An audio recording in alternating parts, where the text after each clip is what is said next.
কাকে মেন্টাল বলো? আমি যদি এই মুহূর্তে ফোন করি তোমার মোবাইল বিস্কুটের মতো খেয়ে ফেলবে।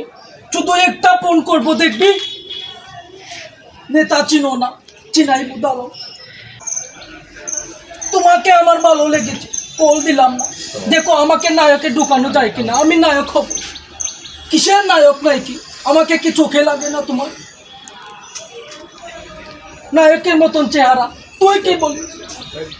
চাটা সুন্দর করে দো। আমাকে যদি নায়ক না বানানো, এই আসামপাড়া, গোটা আসামপাড়ায় তুমি কোনো জায়গায় শুটিং করতে পারবে না। আমাকে নায়ক বানাতে হবে। এই মেয়ে, আপনি কোথা থেকে আসছেন? আমার কাজে ডিস্টার্ব হয়ে দাঁড়াচ্ছেন। আপনি অন্যদিকে গিয়ে পাগলামি করেন, এখানে না। এত বড় সাহস, তুই কিছু বল। নেতার সামনে এগুলা বল, আপনি বলেন। কত বড় স্পর্ধা। এই বেটা, আমি যদি এই মুহূর্তে ফোন দে 300 পোলা পাইন চলে আসবে, তোর ক্যামেরা মোবাইল সহ বিস্কুটের মতো টুকরো টুকরো করে খেয়ে ফেলবে। কাকে কি বলিস? কত বড় সাহস তোর, কত বড় সাহস তোকে ভিডিও করে। ওই আসলে ভেঙে নেতা চিনো না, কত বড় সাহস। ওই, তোর ফোনের গোষ্ঠী গিলাই শালার বেটা।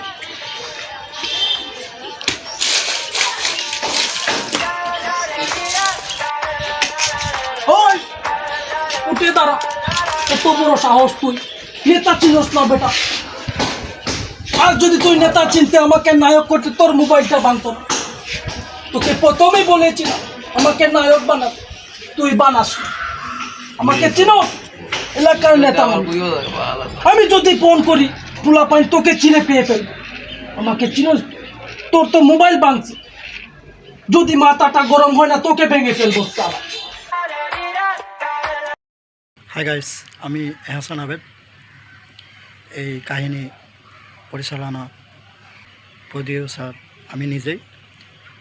আশা করি আমার চ্যানেলটাকে আপনারা সবাই সাপোর্ট করবেন। আপনাদের ভালোবাসা আমি এগিয়ে যেতে চাই।